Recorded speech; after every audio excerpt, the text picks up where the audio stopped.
español? ¿Qué? ¿Eh? Si tengo en español, ¿qué?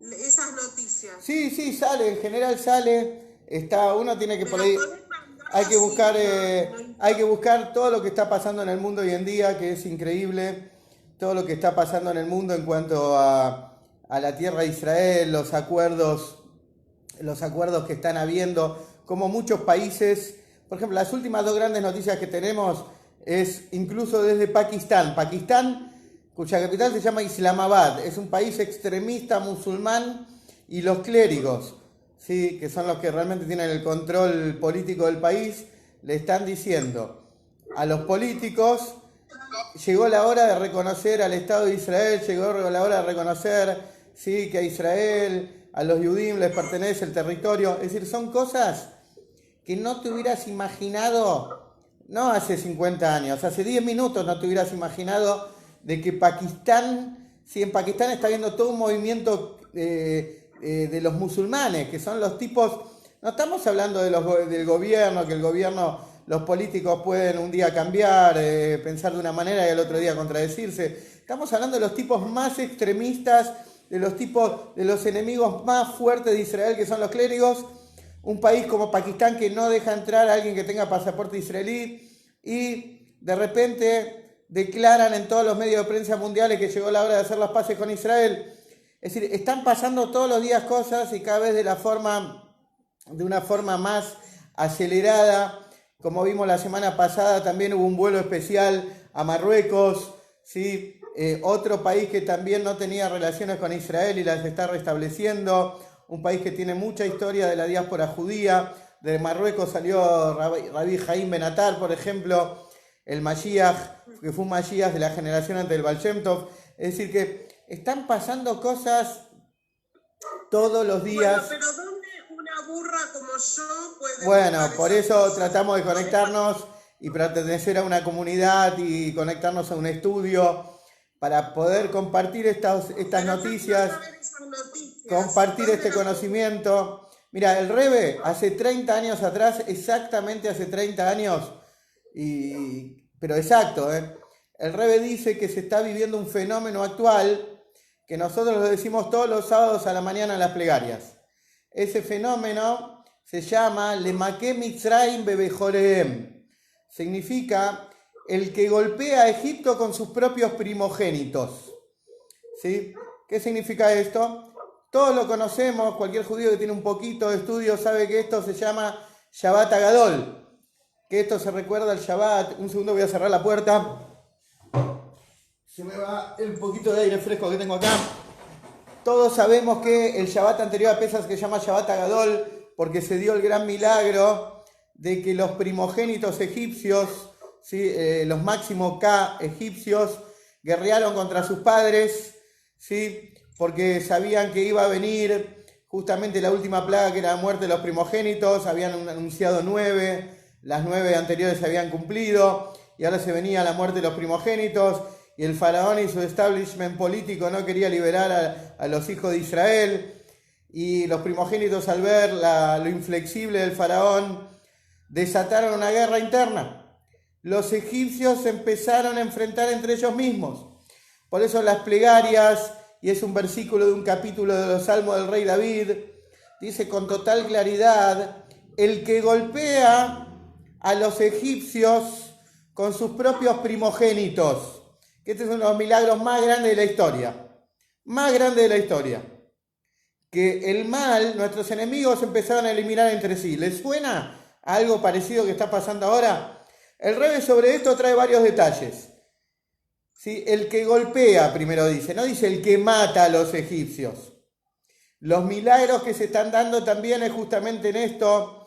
Hay una valoración de la vida humana que no existió en toda la historia universal. Vos estudiás cualquier parte de la historia del mundo, la edad antigua, la edad media, la edad contemporánea, la edad moderna, lo que quieras que estudies, vas a ver que los fenómenos eran sanguinarios, genocidios y terribles situaciones vergonzantes de las naciones del mundo. ¿Sí? Lo primero que dice este versículo es el que golpea, que ya hay una diferencia. No dice el que mata, claro, al revés. a los egipcios, no solo egipcios. Todos sabemos, el que estudió un poquito ya de Torá y está empapado un poquitito con el hasidismo, sabe que egipcios, Mitzrayim en hebreo, se llama, Mitzrayim significa opresión, angustia, límite. Mitzrayim viene de Metzar, como el cuello que es angosto, por lo menos en los flacos, ¿sí? Que es algo angosto, angustia viene de angosto, y es límite. Todos nuestros enemigos se llaman Mitzrayim. Es decir, Mitzrayim fueron los cosacos y los rusos, Mitzrayim fue Alemania, Mitzrayim fue Roma, porque todos nos angustiaron, nos limitaron, ¿sí? Nos comprimieron. Entonces, y el Rebbe define, a partir de ese momento, que todo lo que está sucediendo en el mundo es nuestro Shabbat Agadol. ¿Por qué? Porque hay un versículo en Mijá, siempre hablo de Mijá, Miqueas, un pequeño profeta de los profetas menores, no porque sea pequeño, sino porque está en el libro de los Tarei Azar, en el libro de los 12. Miqueas, mi hija, dice, como los días de tu salida de Egipto, les mostraré maravillas. Y les mostraré maravillas son las siglas del año del anuncio de la redención. El Rebbe anunció la redención hace 30 años, y ustedes van a decir es una bocha de años. Sí, es verdad, yo no tenía barba hace 30 años. Y la verdad es que así todo que es una bocha de años, el anuncio es un anuncio profético, como estudiamos siempre. Y hace 30 años el Rebbe anuncia la redención, y ese anuncio tiene las mismas letras, ese versículo de Mijá, de Miqueas, tiene las mismas letras que este año, Pei Aleph también, ¿sí? Que les mostraré maravillas. Este año es Pelaot Areinu, de alguna manera también tiene el mismo nombre. Sí, voy a silenciar un poquito porque hay ruido de fondo. Este año se llama, el que me quiera hacer una pregunta, habilitar el micrófono puede habilitarlo. Hola Eve, hola Aarón Banuno también que se conectaron, hola Batia, hola Eva también por ahí. Entonces, ¿cuál es el punto? Este año es Pelaot Areinu, es un año de maravilla, le mostraré, y por eso apenas empezó el año estamos viendo cosas extraordinarias, y sobre todo este fenómeno empezó a tomar dimensiones muy fuertes en el año 2006. Imagínate, estamos casi en el 2021. En el 2006 fue lo que el izquierdismo llamó la primavera árabe, ¿sí? Que de primavera no tenía ninguna flor eso, y tampoco la temperatura muy templada. Empezaron a haber estallidos y revoluciones en Túnez, en Argelia, en Libia, en Egipto, en el Líbano, en Siria, etcétera, y en otros países que ni nos enteramos por la censura y el bloqueo informático que hay. Y empezó a desarrollarse esta cuestión de Shabbat Agadol con toda la intensidad. Como siempre les cuento, el Rebbe trae y cita un libro de la Torá que se llama Yalkut Shimoni, es un Midrash, un libro que se recibió en el monte de Sinai y se transcribió en la época del Talmud. El Yalkut Shimoni, que describe el momento detonante donde comenzó el anuncio de la llegada del Mashiach. Lo repito todas las veces. Hola Gabriela de la tierra de Israel, familia Halfim. Lo repito casi todas las clases. Fue la primera guerra del Golfo, el detonante del anuncio de la redención, lo que coincide exactamente con la fuente de la Torá, esa invasión de este enemigo acérrimo de Israel, que durante años se dedicó a desarrollar una planta nuclear, ¿sí? Y se dedicó también en la guerra del Golfo a bombardearnos. Ese momento fue un punto de inflexión en la historia, fue la certificación del anuncio de la redención, el anuncio profético, donde el Rebbe aclara, este anuncio de la redención no es solo un lindo deseo, como siempre les digo, un feliz cumpleaños, que los cumpla muy feliz, sino es un anuncio que tiene una categoría de profecía, dice el Rebbe con total claridad. Y el Rebbe anuncia justamente en la primera guerra del Golfo, que empieza desde la invasión en agosto de 1990 a Kuwait y termina víspera de Purim en febrero del 92. La guerra se desató casi en estos días, finales de diciembre, principio de enero. ¿Quién no se acuerda ahí, enero del 91? Me acuerdo, estaba mirando Canal 13, estaba Telenoche, en ese entonces todavía ya existía.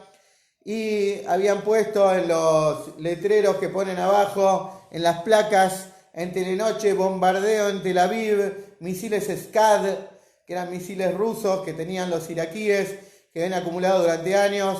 No se sabe de qué tipo son las ojivas, y vía satélite mostraban las imágenes de Tel Aviv, no me lo olvido más. Para mí se te ponía la piel de gallina, realmente no sabías qué estaba pasando, la tierra de Israel estaba siendo bombardeada, pero simultáneamente el Rebbe ya durante semanas y cada vez con más fuerza, y nada quebraba su opinión, decía que, y lo sigue diciendo, y se sostiene que Israel es el lugar más seguro de la tierra, para un judío es el lugar, y el Rebbe trae constantemente el versículo que dice que los ojos de Dios, tu Dios, la supervisan a ella de principio de año a final de año. Ningún judío se tiene que ir de la tierra de Israel ni esconderse en ella, ni siquiera en un miklat, porque es el lugar más seguro de la tierra. Si realmente los políticos protegerían a la tierra de Israel y no negociarían la soberanía de la tierra de Israel, no tendríamos ningún tipo de problema, ningún requerimiento, ningún ataque, ninguna ofensiva. Esto es lo que dice el Rebbe claramente. Los problemas en la tierra de Israel empiezan cuando los políticos empiezan a negociar su soberanía y se desconectan de la integridad de la tierra. Pero yendo al punto, el Rebbe empieza a hablar ahí justamente y destaca cuestiones de la Primera Guerra del Golfo que son como un modelo de lo que está pasando hasta hoy en día. Todos los fenómenos sociales hasta hoy en día que están pasando, todos los fenómenos mundiales, internacionales, que un poco ustedes me van a decir que tiene que ver con la Parsha Vayehí, tiene mucho que ver, y que tiene que ver con el final de Bereshit, es de alguna manera el final del Galut, el final del exilio, el comienzo de Shemot, que es el comienzo de la liberación, el libro de la libertad, el libro de la salida de Egipto, el libro de la redención. Todo lo que sucedió en esa primera guerra, que es como modelo de nuestra salvación actual, es realmente una señal para nosotros hasta hoy en día. Porque el Rebbe justamente dice ahí que esa guerra no lo invadieron de inmediato a Saddam Hussein, borrado sea su nombre. Durante muchos meses se prepararon las tropas americanas y de otros 30 y pico de países. Inclusive Argentina sumó sus 2 fragatas célebres a esa guerra. Y se prepararon para una invasión y una guerra que iba a durar muchísimos meses y que iba a tener muchísimas bajas. Y la guerra increíblemente duró menos de 2 meses. Y se vieron milagros increíbles y se lo humilló a este déspota, a este tirano. Y después en la Segunda Guerra del Golfo, en el 2003, terminaron encontrando a Saddam Hussein en un sótano todo sucio y abandonando un 19 de Kislev, y lo terminaron ejecutando, a uno de los mayores enemigos de Israel de los últimos años. Y esto prácticamente sentó precedentes sobre todo lo que estamos viendo hasta ahora. O las naciones se corrigen como estamos viendo, o tienen un final a los Saddam Hussein.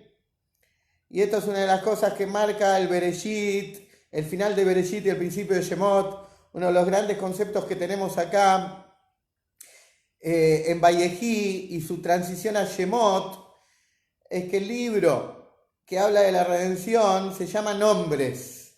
Porque lo primero que tenemos que saber es que lo que está expuesto en nuestra vida, lo que está al alcance del exilio, son solo los nombres. Algo totalmente superficial, una etiqueta, un nombre.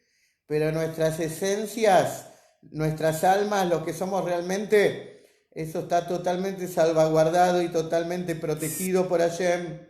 Y esto es justamente lo que tiene que ver con la transición del final del libro de Bereshit y el comienzo de Shemot. En general, la mayoría de los años, la Parsha Vayehí, que es esta semana, que significa y vivió, se refiere justamente a la vida de Jacob. Si bien en la Parsha vamos a encontrar algo distinto, que pareciera que Jacob se va de este mundo, la Torá se empecina en decir que Jacob no falleció, que Jacob no murió. Inclusive la Gemara pregunta para qué le cuidaron el cuerpo, para qué le hicieron una especie de protección al cuerpo para llevarlo a sepultar a la tierra de Israel, para qué lo embalsamaron, para qué lo sepultaron si estaba vivo. Entonces la Gemara misma explica que así como su descendencia está viva, él está vivo, y lo explica en sentido literal, que los egipcios veían que no estaba con vida, pero el judío que tiene bien abiertos los ojos ve que Jacob representa a todo Israel, Jacob representa al líder de la generación, a lo que en hebreo se llama el Nesí, el Nasí, que en hebreo significa líder, en hebreo moderno significa presidente, pero es una referencia al líder espiritual, al líder real de Israel, al líder davídico, no al político barato, ¿sí?, que se vende, sino al líder real, al monárquico, al que tiene la sangre del rey David en sus venas. Y a este la Torá lo llama Nesí. Nesí, hay una explicación que dice que son las iniciales de las siguientes palabras: Nitzutzo Shel Yaakov Avinu, la chispa de Jacob, nuestro padre. Y, ¿cómo se llama? Esto es un poco la definición. Cada líder judío es una extensión también de Moisés y tiene la característica de Jacob de liderazgo y la eternidad de Jacob. Así como, y el Rebbe lo dice esto en la última sijá que tenemos de él, hace 29 años, una semana como esta de Vallejí. El Rebbe se encarga de decir que así como Jacob no murió, y la Torá lo dice en todo el sentido literal, tampoco el líder de la generación desapareció de este mundo y está más vivo que nosotros, que es una de las grandes principios que tenemos como Hasidim y la gran prueba de fe de nuestra generación. Justamente acá me escribe por el chat, me escribe Rubén. Sí, Rubén, hay muchos libros de historias del Rebbe en español, hay muchísimos, acá en Buenos Aires incluso se consiguen. Hay muchos libros y también por internet hay muchas historias en español del Rebbe, historias fascinantes. Y yo tengo libros en hebreo incluso del Rebbe en relación a toda la historia de Israel, a la intervención del Rebbe en la guerra del 56, del 67, del 73, en la guerra del Líbano. Tengo historias de todo tipo increíbles, como el Rebbe estaba tan al frente como cualquier Ramatkal, como cualquier comandante general de las tropas. El Rebbe tenía conocimiento exacto de todo lo que estaba pasando e interviniendo también, incluso cuando fue el bombardeo al reactor que antes nombré, el reactor nuclear de Saddam Hussein, borrado sea su nombre, como el Rebbe estuvo en contacto con todos los pilotos antes de la proeza, antes de ese plan aeronáutico que voló y desapareció esa amenaza a Israel, como el Rebbe estuvo en contacto con todo y cada uno de los pilotos, entre ellos tal vez el más famoso, el fallecido Ilan Ramon, que fue el primer y único astronauta israelí, como el Rebbe estuvo presente. Y yendo al punto que un poco tiene que ver con nosotros, les decía que Vallejí en general siempre está relacionado, cae en la semana del 10 de Tebet, del ayuno de Tebet, ese viejo ayuno que se solía hacer en la historia y que no estamos haciendo ahora autorizados por esta hipotética y entre comillas pandemia. Los rabinos sabios, los que tienen las directivas, dijeron que cualquier persona que tiene una cuestión de salud o que tiene que protegerse o que tiene que salir a la calle o exponerse no debe ayunar. Por supuesto que también están todas las fuentes de la Torá que hablan de que no hay que ayunar porque ya está la redención y porque estamos en este momento límite de la historia. También hay fuentes de la Torá que avalan esta cuestión y cada uno tiene que hablar con su rabino de confianza al respecto. Pero en general siempre el 10 de Tebet está asociado a la Parshá Vallejí. A nosotros el 10 de Tebet nos cayó el jueves, por eso no estudiamos. Y tampoco estudiamos porque era un día que no se podía estudiar de noche, por otra razón. Pero básicamente hay una profecía muy famosa en relación a este 10 de Tebet, que es la profecía de Yehezkel, el profeta Ezequiel, que habla justamente y anuncia el sitio de Jerusalén, este famoso sitio, y la colocación de una sartén de hierro en un muro, y cómo el concepto de hierro empieza a intervenir ahí. Muchos años estudiamos esta cuestión también de un versículo también un poco extraño que habla de que Samach Melech Babel, que al sitio de Jerusalén, para definirlo en el versículo no se utiliza la palabra asedio o sitio, sino que la traducción literal de la palabra Samach es apoyo, como Somech Noflim, como decimos en las plegarias, el que apoya a los caídos. De esto, entre paréntesis, el Rebbe dice que nuestra generación, la generación del Mashiach, su función y su responsabilidad fundamental es apoyar a los caídos, a nuestros hermanos que pasan dificultades. Justamente como judíos, nuestra gran responsabilidad para traer el Mashiach es apoyar a los judíos que están justamente en las bases, que están solos, que están enfermos, que están pobres, etcétera. Dios libre y guarde, y cuidarlos. Y por supuesto, dice el Rebbe, Leodedu lehazek et ruham, alentar y fortalecer sus espíritus con la noticia de la redención. Y cierro el paréntesis sobre lo que el Rebbe dice, de que es muy especial en nuestra generación sostener y apoyar a los caídos. No tanto reuniones con ricos y famosos, sino justamente estar con nuestros hermanos que nos necesitan, en todo sentido, espiritual y material. Y el punto, volviendo a Yehezkel y al hierro, que el hierro también está presente en estos días, que estamos todavía bajo el área de cobertura del 10 de Tebet, que empezó el sitio de Jerusalén. El hierro que en la Torá, como muchas veces estudiamos, el hierro de alguna manera está negado. Sí, el hierro es el símbolo de la muerte, de la destrucción. El hierro es lo que destruyó el gran templo. El hierro, una mínima medida de hierro, es mortal. Hasbe Shalom, Dios libre. Y como esto se expresa inclusive en Alajot, en las leyes, nuestra mesa, que es como un altar del templo, cuando bendecimos las comidas no podría haber cuchillos, ¿sí?, de hierro, porque también denotan destrucción. Pero así todo, el Rebbe en su enseñanza de finales del 91, principio del 92, en Parshat Vayehi, nos empieza a descubrir la realidad verdadera del hierro, lo que podríamos definir no como el hierro que mata, sino el hierro de santidad, la base de hierro del pueblo judío, primero revelándonos que la sumatoria de las iniciales de las 4 madres del pueblo de Israel, las madres de las tribus, forman la palabra Barzel, que es hierro. Así que ya en una segunda mirada, una segunda observación, la palabra hierro no es tan negativa, porque hierro se forma de la conjunción de las iniciales de los nombres de Bilá, Rachel, Zilpá y Leá, que son las 4 madres de las tribus, las 4 esposas de Jacob, vamos a decir. Y entonces ya estamos viendo como el pueblo judío tiene una base de hierro, y el Rebbe también trae un versículo que asocia la tierra de Israel con el hierro, ¿sí? Sus montañas tienen piedras de hierro y etcétera. Y ya el Rebbe empieza a descubrir cómo el hierro también es algo positivo. Por ejemplo, en el Gran Templo el hierro estaba tan negado que cuando se construyó no se utilizó hierro. Pero el Rebbe trae una gran novedad técnica única en todo el judaísmo y nos habla que el tercer templo de Jerusalén va a tener hierro. ¿Y justamente por qué? Porque todo el trabajo del pueblo judío que está terminado, toda la tarea que se nos encomendó ya se hizo y se completó, y por lo tanto comenzó el proceso de transformación de la materia hasta tal punto que el hierro ya está listo para ser utilizado en el campo de la santidad. Y por lo tanto el gran descubrimiento de la Torá del Rebbe que nos enseña esta semana es que el tercer templo de Jerusalén, que ya está terminado, construido en los cielos y está listo para bajar, hay que tocar el botón de descarga, va a tener hierro. Este hierro que estaba negado siempre en el judaísmo, de repente se va a manifestar en el tercer templo. Y esta es una de las cosas y una de las señales que nosotros tenemos justamente asociados a la Parsha Vayehi.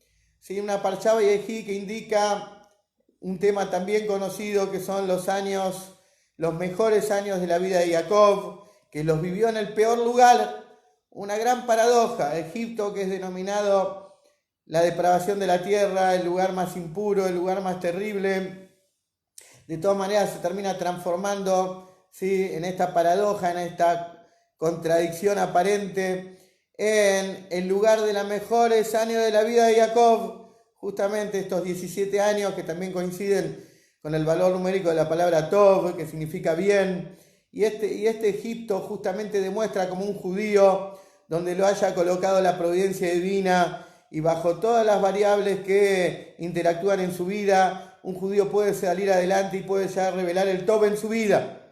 Hoy en día no hay excusas, realmente solo tenemos que animarnos a revelar estos poderes extraordinarios que tenemos en nuestra generación.